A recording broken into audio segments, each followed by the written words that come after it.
Dida, pričaj mi opet nešto o našoj Hrvatskoj. Hoću, dijete moje, i drago mi je da me to pitaš. Na mlađima svijet ostaje, a na prošlosti se budućnost snuje. Ne samo za tebe ovo govorim, nego i za druge, i za odrasle koji nažalost ne znaju mnogo iz povijesti svoga naroda. Dakle, današnja Hrvatska nalazi se na jugu Srednje Europe i dijelom na otoku Balkanu. Ona graniči i prostire se između Italije, Slovenije, južno od Austrije, Mađarske, na istok do Srbije i Makedonije, a na jug do Albanije. Nalazi se, kako čuješ, od Trsta do Beograda, od Jadranskog mora do Drine, sa Sandžak pokrajinom, te od Mure, Drave, grada Subotice do Budve ispod Kotora. Hrvatske su pokrajine Istra, Hrvatsko primorje, Gorski Kotar i Žumberak, Kordun, Gacka, Lika i Krbava, Dalmacija i svi otoci na Jadranu, Bosna i Hercegovina sa Sandžakom, Međimurje, Zagorje, Podravina, Moslavina, Slavonija, Srem, Banat i Bačka. Sve je to, dijete moje, naša Hrvatska domovina, naša draga i sveta Hrvatska. Mi moramo svakome i svagdje kazati da smo Hrvati, narod Hrvatske, a ne naglašavati pokrajinska imena i ne dao Bog mijenjati to ime i uzimati drugo ili tuđe. Dida, a koliko je star hrvatski narod i od kuda je došao u današnju svoju domovinu? Narod je vrlo stari narod. Ime Hrvati i Hrvatska zapisano je i spominje se od davnih vremena. Hrvatsko ime je staro preko 3000 godina.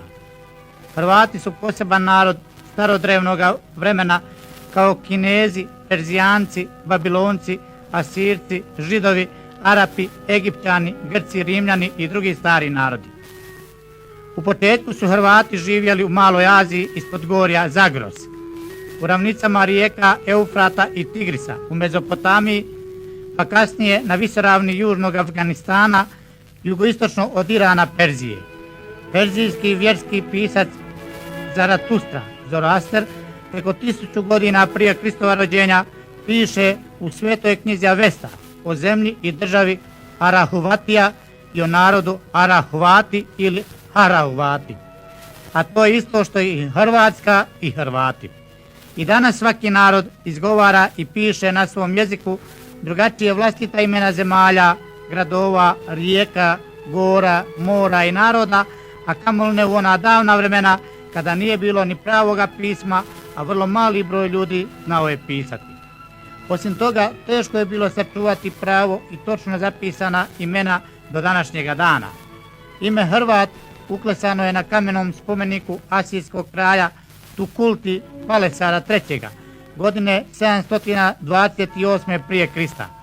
Na tom spomeniku govori se o ratu s Hrvatima, u kom da je poginulo i da je on pobio mnogo ratnika naroda Arakvutu, Arahuvata i u ropstvo odveo 60.500 hrvatskih ratnika sa svim njihovim oružjem, imanjem, blagom, konjima, stokom i obiteljima.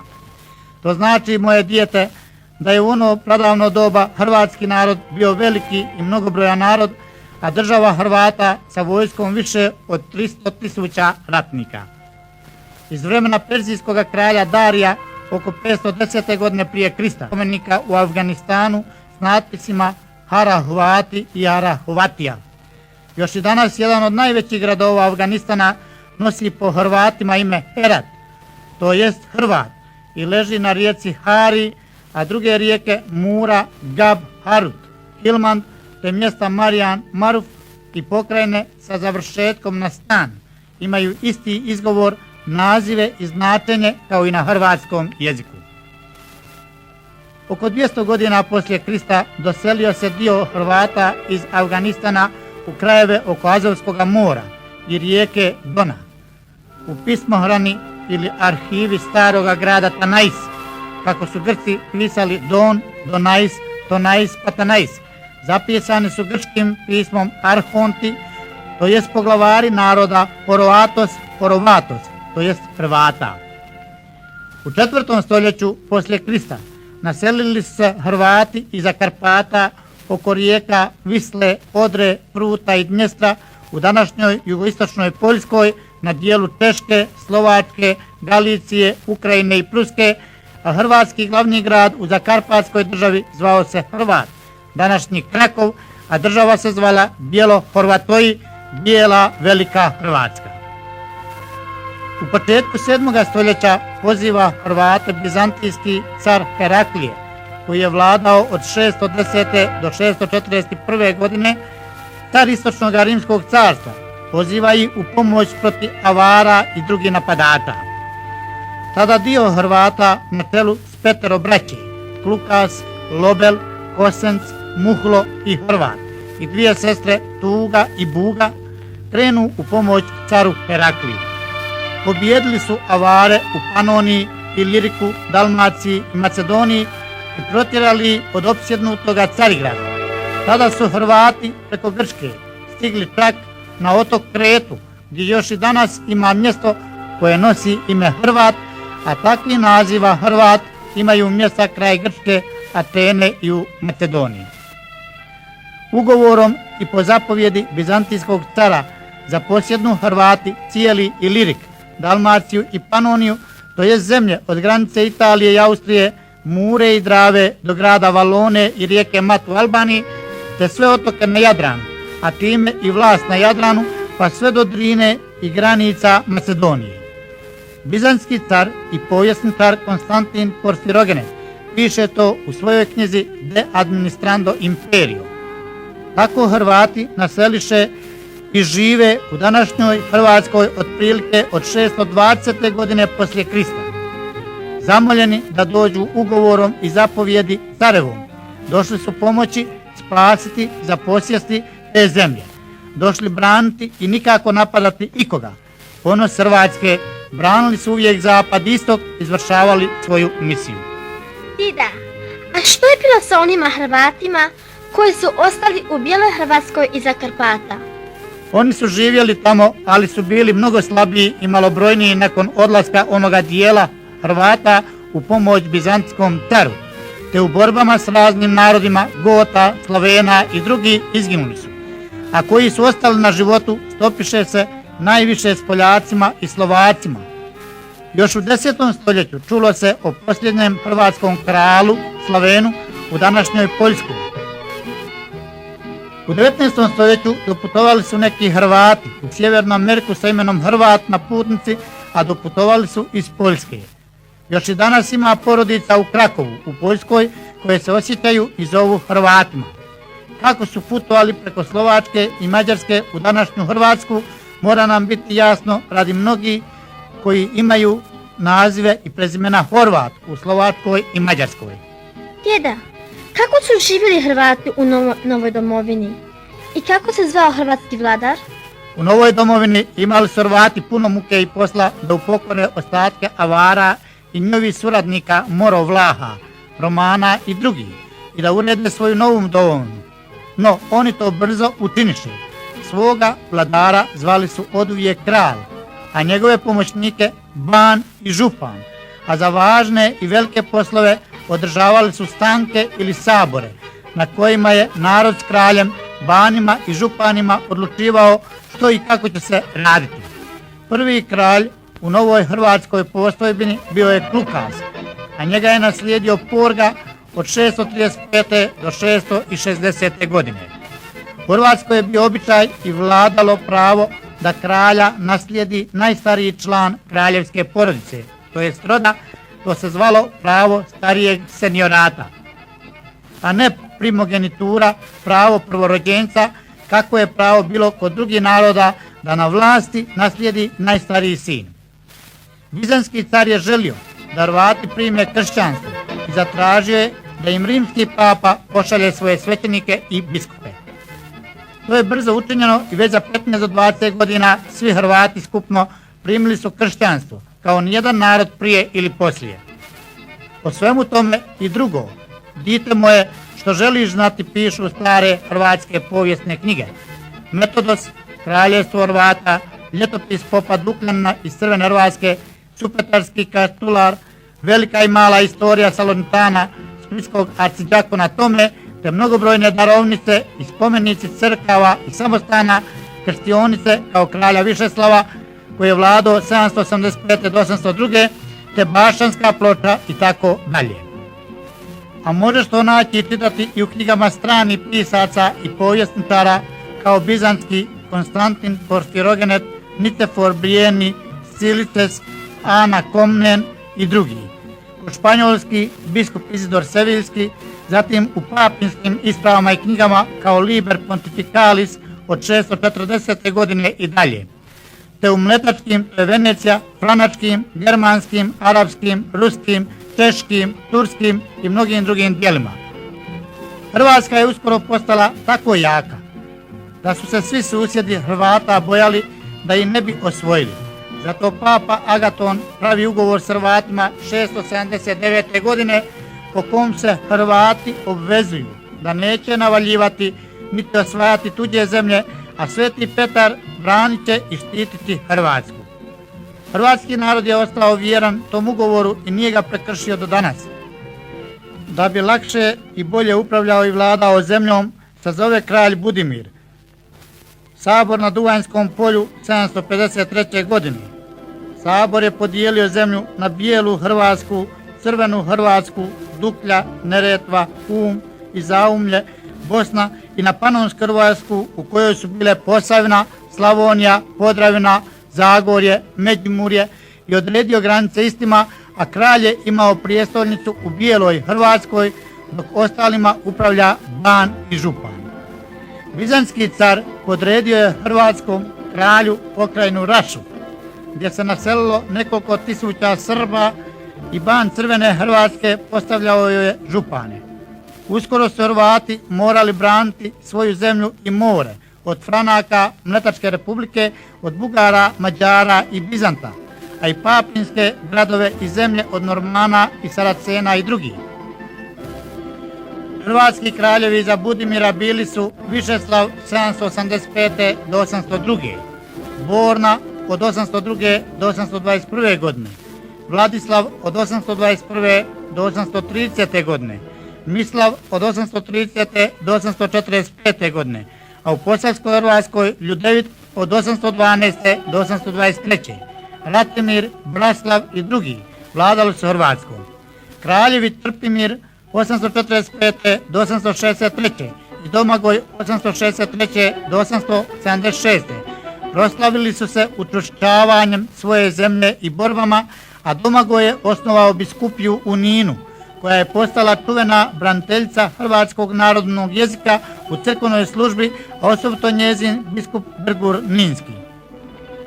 Domagoj je u ratu tako potukao Veneciju da ga je ona nazvala najgori kralj Hrvata.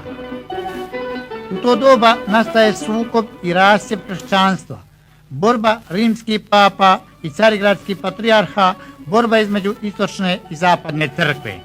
Nasljednik Domagoja, Iljko, koji je vladao od 876. do 878. godine, ne priklanja se ni jednoj strani, ali ga sruši Zdeslav, koji je vladao 878. do 879. sin Trpimira, odgojen u Carigradu, priklanja se pravoslavnom istoku Carigradu i sve Hrvate privede na pravoslavlje. Branimir 879. do 892. godine vlada sin Domagoja, sruši Zdeslava i pristaje na stranu Rima. Branimir pobijedi Veneciju u ratu i prisili je da mu plaća danak za plovidbu na Jadranu.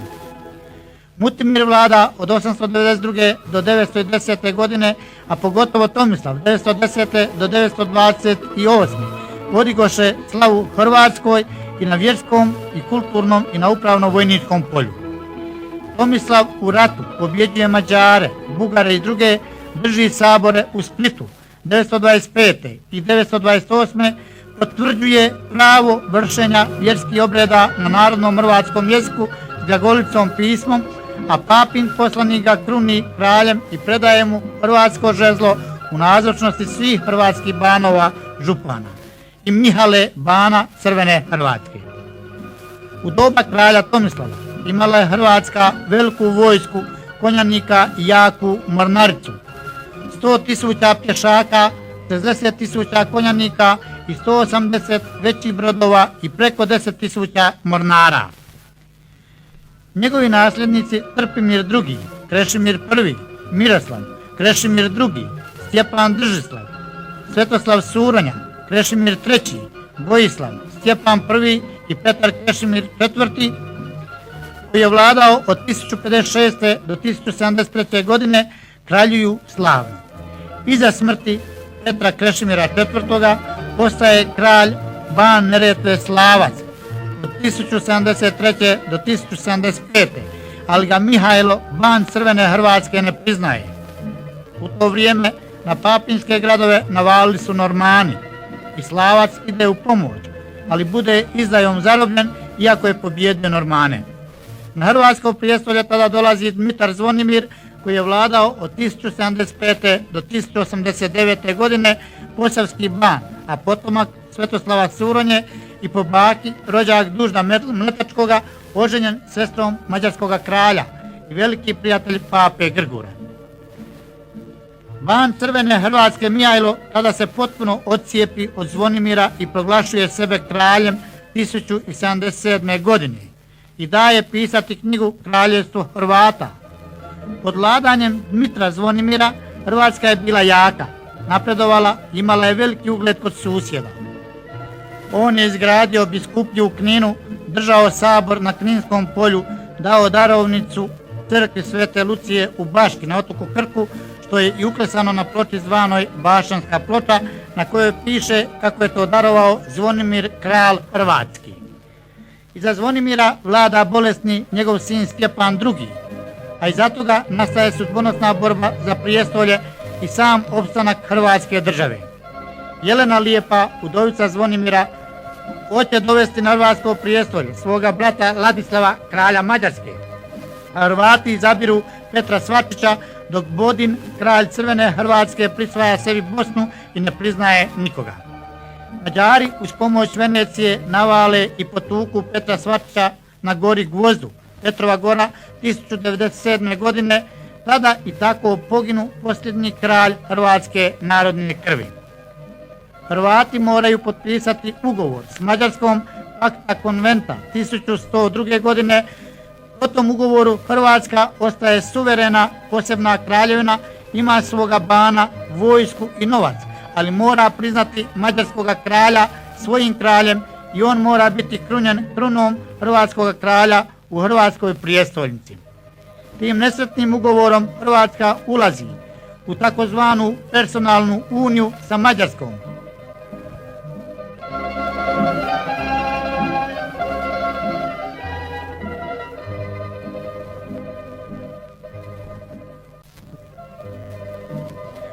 U to doba u Bosni ban Borić odcijepi Bosnu od Crvene Hrvatske i tako Hrvatska bude rascijepljena na Crvenu Hrvatsku, Bosnu i Hrvatsku pod mađarskim kraljem. Crvena Hrvatska je u borbama sa Bizantom i Bugarima tako oslabila i to je pohlepni Hrvat, župan Raše Stevan Nemanja, iskoristio prešavši na stranu Bizanta protiv Rima. Prelazi na pravoslavlje, postaje hrvatski izdajica, a Bizant mu pomaže za uzvrat da zavlada Crvenom Hrvatskom 1189. godine. Bosanska Hrvatska sve više se jača osobito za vladanja bana Kulna 1180. do 1204. za vladanja Šubića i Kotromanića koji su bili potomci starine bana Kotromana. U vrijeme vladanja bosanskog bana Stjepana II. Kotromanića od 1312. do 1353. Umski ban Nikola stupi u zajednicu sa Bosnom, kojoj priključi Hercegovinu. To je bilo godine 1322. Hrvatska, koja je bila u zajednici sa Mađarskom, čeka i traži prvu priliku da bude samostalna. Mađarska kraljevska porodica izumire 1301. godine i Hrvati pozovu sebi za kralja Napulskog kraljevića Karla Roberta. No čim su to učinili, Karla Roberta odmah i Mađari priznaju, te tako Hrvatska ostaje i dalje u zajednici sa Mađarskom. U Bosni dolazi na vlast Tvrtko I koji vlada od 1353. do 1391. godine i proglašuje se kraljem Bosne 1377. Iz Azije provaljuju u Europu Turci, a u Mađarskoj umire kralj Ladislav 1382. godine koji je bio iz Napulske kraljevske grane, oženjen Jelisavom Kotromanić. Jelisava Kotromanićka postavlja na mađarsko-hrvatsko prijestolje maloljetnu kćerku Mariju, ali je Hrvati pod vodstvom Paližne ne priznaju. Jelisava tada udaje Mariju za luksemburškog vojvodu Sigismunda i pozove ga na hrvatsko prijestolje. Hrvati pozovu sebi za kralja Vladislava Napulskog. Kralj Tvrtko proglasi sebe kraljem Hrvatske 1389. godine. Turci sve više napreduju na Balkanu i navaljuju na Bosnu. Kralj Sigismund prevarom pobije hrvatskog bana Lackovića i druge hrvatske prvake u Križevcima i uplašivši se toga i navale Turaka, kralj Ladislav Napulski prodaje dalmatinske gradove Mletačkoj republici za 100.000 dukata 1409. godine i bježi u Napulj. Tako Sigismund zavlada tim dijelom Hrvatske u kojoj se jačaju porodice Frankopana i Zrinski. Nasljednici kralja Tvrtka, Tvrtko II. Stjepan Tomaš, morali su voditi borbe sa Turcima i s Mađarima koje je papa slao da uguši novovjerce Bogumile u Bosni. Bosanski kralj Stjepan Tomašević, koji je vladao od 1461. do 1463. mora voditi teški rat s Turcima i opkoljen u tvrđavi Ključ na zadanu mu riječ vezira Mehmed Paše predaje se Turcima bez borbe, ali Turci ga prijevarom pogubiše. Tako Bosna šaptom pade 1463. godine. Katarina Bosanska, žena Tvrtkova, pobjegne preko Dubrovnika u Rim gdje i umre, a sina i kćerku Turci odvedu u ropstvo. Uskoro je pala pod Turke i Hercegovina 1482. godine koju su hrabro branili Sandalj Ranić Kosača i Stjepan Vukšić Kosača, koji je dobio naslov titul Herceg 1448. godine, po čemu se dotadašnji Hum prozvao Hercegovinom. Turci su nastavili svoja osvajanja i pobivši svijet hrvatskog plemstva na Krbavskom polju 1493. godine prodiru na sjever prema ostacima Hrvatske i u Mađarsku. Bernardin Frankopan, ban Hrvatske, moli i zaklinje papu i kršćanske vladare da svi složno pođu u rat protiv Turaka, ali je to ostalo glas vapijućeg u pustinji. Mađarsko-hrvatski ban Janko Hunjadi, Sibinjanin Janko i Ivan Kapistran vode teške borbe s Turcima u Sremu, a Frankopani i drugi hrvatski banovi u ostaloj Hrvatskoj. Godine 1519. papa Leon X naziva Hrvate predziđe kršćanstva, antemurale Christianitatis. Turci pobjede Mađarsku na Mohačkom polju 1526. godine gdje gine kralj Ljudevit, a Mađarska ostaje bez kralja. Tada Hrvati na saborima u Križevcima i Cetingradu 1527. godine izaberu za kralja Ferdinanda Habsburga, da bi se potpuno osamostalili i odcijepili od zajednice sa Mađarskom, ali ga po staroj metodi i Mađari odmah priznaju svojim kraljem. Od 1526. do 1918. godine žive Hrvati u zajedničkoj državi sa Austrijom i Mađarskom zvanom Austro-Ugarska. Turci osvajaju Kliz 1537. godine, navaljuju na Sisak, ali ga ne mogu osvojiti. u Sigetu gine Nikola Šubić Zrinski 1566. godine, a pobjednik je turski vezir Mehmed Paša Sokolović, Hrvat. Od Hrvatske ostaju ostaci ostataka, relikvije relikvijarum. Pod vlast Turske pala je Bosna, Hercegovina, Srijem i Slavonija, Lika i Krbava, Dalmacija i Crvena Hrvatska, Duklja, Zeta, koja se danas zove Crna Gora, koje ime joj dadoše Turci u 17. vijeku, a oni su sebe smatrali i zvali Hrvatima još u prošlom 19. stoljeću. Hrvatski ban vlada Posavinom, dijelom Slavonije, Podravine, Zagorja, Međimurja, Gorskog Kotara i Hrvatskim primorjem, to jest od crte Sisak, Zagreb, Karlovac, Ogulin, Senj, Rijeka na sjever. Iz Hrvatske upadaju ili uskaču često puta hrvatski ratnici i napadaju Turke, a zovu se uskoci. Čuveni su osobito senjski uskoci. Makar je turski sultan dao Ahdnamu, to jest Tapiju, dozvolu ispovijedanja vjere fra Anđelu Zvizdoviću, mnogi katolici i bogumili bosanski kristijani prelaze na vjeru Muhameda, na islam, koji su Turci ispovijedali, i tako imamo Hrvate muslimane.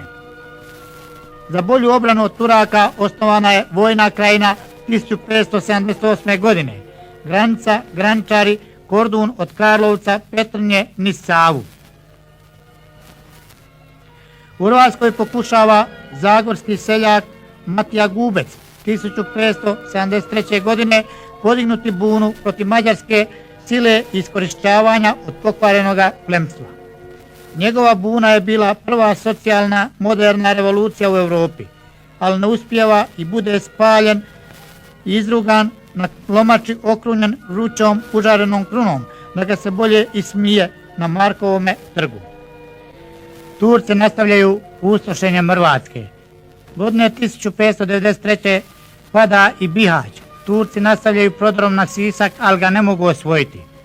Uza sve zlo Hrvatska ima vremena rješavati i unutarnja pitanja i na svom saboru 1629. godine uvodi posebni zakon za pravoslavce zvan Statuta Valakorum.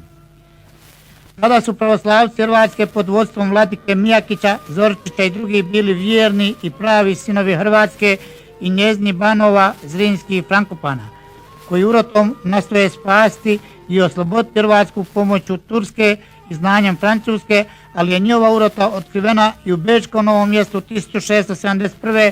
pogubljeni su, a vladika Mijakić umire u Bečkom zatvoru vjeran Zrinskim i Frankopanima. Turci prodiru dalje u Europu i opkoljavaju B godine 1683. ali budu potučeni i povlače se u Bosnu. Turci odvode u ropstvo tisuće i tisuće hrvatskog življa, osobito iz Bosne i Hercegovine, bosansko-hercegovačko roblje, i mnogi hrvatski sinovi bili su i prije i tada u službi Turske, paše i veziri, a i dalje su se potpisivali i priznavali Hrvatima, kao na primjer Hrvat Mahmud Paša, Hrvat Sijavuš Paša, Hrvat vezir Mehmed Beg Sokolović, Hrvat Hasan Paša Predojević i mnogi drugi. Još i danas ima naselja i sela u Turskoj koji govore hrvatski i svjesni su svoga hrvatskog podrijetla. Turska sila opada. Hrvati prave ustanke u Liki pop Marko Mesić, u Srijemu i Slavoniji fra Luka i Brišimović. Oslobađa se od Turske Lika i Slavonija 1699. godine, a 1718. Srijem i Dalmacija. Ali Dalmacija pada pod Veneciju do 1797. godine, a od tada je pod Napoleonom, pod Francuskom do 1822. godine. Iza 1822. godine ponovno je u zajednici sa Hrvatskom. Austro-Ugarska prima i naseljava u Hrvatsku preko 35.000 porodica izbjegli iz Srbije pod nekim Arsenijem Črnojevićem i sagradi im školu u Srijemskim Karlovcima. Vladika i svećenstvo ovih doseljenih pravoslavaca često puta služe interesima Austro-Ugarskim i kao sredstvo protiv Hrvatske. Oni su pomoću Austro-Mađarske osnovali u Hrvatskoj i Srpsko pravoslavnu crkvu i sve pravoslavce Hrvate posrbili. Od tada ima Hrvatska novi problem, Guju u svojim njedrima, nezapalne izbjeglice koji dođoše s one strane Drine kojima je dala utočište. Austro-Ugarska nastoji što više podjarmiti Hrvatsku, učiniti je svojom pokrajinom, svojom kolonijom, od kad Turci ne navaljuju na nju. Hrvati se sa svojim saborom i banom uporno bore i odrvavaju tome, braneći svoje pravo i samostalnost. U toj borbi mora Beč potvrditi pravo Hrvatima pragmatičkom sankcijom 1712. godine, a Hrvatski sabor prizna pravo nasljedstva ženskoj kraljevskoj lozi kćeri Karla III. Mariji Terezi, koja uvodi apsolutizam, a Hrvatsku potređuje Mađarskoj, što Hrvatski sabor ne priznaje. Hrvati se bore protiv germanizacije i uvođenja mađarskog jezika. U to vrijeme oslobađa se Sjeverna Amerika, a u Europi nove ideje Francuske revolucije i Napoleonova osvajanja i oslobođenja Dalmacije i Ilirije postaju činjenica. Hrvatska nastoji što bolje i više sve to iskoristiti, stvara hrvatski preporod zvan Ilirski. Protiv Austrije se diže Sjeverna Italija, a to nastoje Mađari iskoristiti i traže nezavisnost. Bečki dvor i kralj zovu hrvatskoga bana Jelačića da upokori Mađare i Hrvatski sabor to odobri. Jelačić svlada Mađare, ali mora u pomoć kralju u Beč gdje je nastala pobuna. Pobuna bude ugušena i na prijestolje dolazi car Franjo Josip I 1848-1916. godine. U Hrvatskoj se stvara nova stranka oca domovine doktora Ante Starčevića i ona vodi borbu za samostalnu Hrvatsku državu. Ni Beč ni Pešta, nego Hrvatska Hrvatom. To hoće i to traži otac domovine Hrvatske i njegova stranka prava. Eugen Kvaternik pokušava revolucijom to ostvariti. Buknuo je ustanak u Rakovici 1871. godine, ali je bio ugušen. U Bosni je već prije digao ustanak Husein Beg Gradaščević 1831. godine, zvani Zmaj od Bosne, ali su ga Turci prevarili i nisu dali što su obećali. Dok je on vojnički pobjeđivao i on iz Bosne pobjegne preko Save u Hrvatsku. U Bosni i Hercegovini bukne ponovno ustanak 1875. godine i Turska pripusti Austriji da pripoji svojim zemljama Bosnu i Hercegovinu. To se zove aneksija Bosne i Hercegovine 1878. godine. Hrvati imaju tešku borbu sa Mađarima i Bečom. Stranka prava oca domovine Ante Starčevića vodi borbu protiv Mađarona i domaćih izroda. Iza njegove smrti nastavlja borbu dr. Frankovci, a iza 1902. dolaze na hrvatsku političku pozornicu braća Antun i Stjepan Radić. Oni bude hrvatski seljački narod. Braća Radići osnivaju Hrvatsku seljačku republikansku stranku, Hrvatski seljački republikanski pokret, najbolji, najbrojniji, najčišći hrvatski živalj selo. Pravoslavci i doseljeni Srbi na području Hrvatske u službi dvora Austro-Ugarske upiru svoje oči prema Srbiji, oslobođenoj od Turaka pomoću Rusije. Kraljevina Srbija nastoji iskoristiti i proširiti svoje granice na štetu Hrvatske. Oni u tome prave tajni plan i kada nadvojvoda Ferdinand posjeti Sarajevo 1914. godine izvrši na njega atentat agent srpske vlade Gavrilo Princip i ubije ga. Austro-Ugarska navijesti rat Srbiji, a Engleska i Francuska Austro-Ugarskoj. Austro-Ugarska je izgubila rat, a Srbija je uz pomoć Svetozara Pribitevića i par zavedenih hrvatskih političara bez odobrenja Hrvatskog sabora i naroda proglasila ujedinjenje Hrvatske sa Srbijom i stvorila novu tvorevinu zvanu Kraljevina Srba, Hrvata i Slovenaca. Time prvi puta u povijesti Hrvatska gubi svoju suverenost narodnu i državnu. Stjepan Radić vodi borbu za Hrvatsku republiku, obilazi sve vlade svijeta, ali ga svi nagovaraju da ide u Beogradsku skupštinu i da tim putem traži hrvatska prava. On bude ranjen u Beogradskoj skupštini 1928. godine, a drugi hrvatski zastupnici ubijeni. Radić umire u Zagrebu od zadobivenih rana. Srpski kralj Aleksandar proglašuje i stvara Jugoslaviju i uvodi diktaturu, a hrvatski zastupnik grada Zagreba dr. Ante Pavelić osniva Hrvatski pokret oslobođenja u tuđini 1929. godine zvani Ustaški pokret. U Hrvatskoj nastaje veliki progon, mučenje i ubijanje mirnih Hrvata po Lici, Sibinju, Senju i drugdje, a hrvatske političke prvake se zatvara i muči. Kralj Aleksandar bude ubijen u francuskom gradu Marseille godine 1934. Dr. Maček sa nekoliko političkih zatvorenika bude pušten iz tamnice na slobodu. On mirnim putem nastoji stvoriti sporazum sa Srbijom 1939. godine, ali tamnice Jugoslavije se sve više pune Hrvatima. Njemačka i Italija ulaze u rat, a hrvatski narod proglašuje nezavisnu državu Hrvatsku 10. travnja 1941. godine. Nezavisna država Hrvatska traje pune 4 godine sa svojim vladarom doktorom Antom Pavelićem. Tako Hrvatska ponovo nakon 20 godina postaje nosioc svoje suverenosti. Kroz 4 godine Hrvatska se brani od srpskih četnika i komunističkih odreda partizana na jednoj strani, te talijanskih i njemačkih vojničkih političkih sila i namjera na drugoj strani. U želji da što brže i lakše pobjede Njemačku, Italiju i Japan i završe Drugi svjetski rat, saveznici zaključe u Jalti 1945. godine podijeliti interesna područja i Hrvatska bude prepuštena interesnoj sferi Rusije Staljina, tj. komunizma, a kompartija na čelu sa Titom stvara komunističku državu zvanu Federativna socijalistička republika Jugoslavija i ne prihvaća prijedlog i traženje tajnika komunističke partije Hrvatske Andrije Hebranga da se stvore posebne komunističke države Slovenija, Hrvatska, Srbija i Macedonija. Tako je Hrvatska ponovo u zajednici s drugim narodima, a ne zasebna samostalna država. Hrvatski narod i dalje na osnovu i Božjega, naravnoga i svoga narodnoga prava, te na osnovu povelje Ujedinjenih nacija o pravu samoodređenja naroda traži i bori se za obnovu i uspostavu svoje samostalne i od nikoga zavisne države. Baš ti hvala, dida, na svemu što si mi rekao o mojoj Hrvatskoj. Svima ću pitati ovo što sam čula. Sada mi je Hrvatska još draža. Živjela Hrvatska!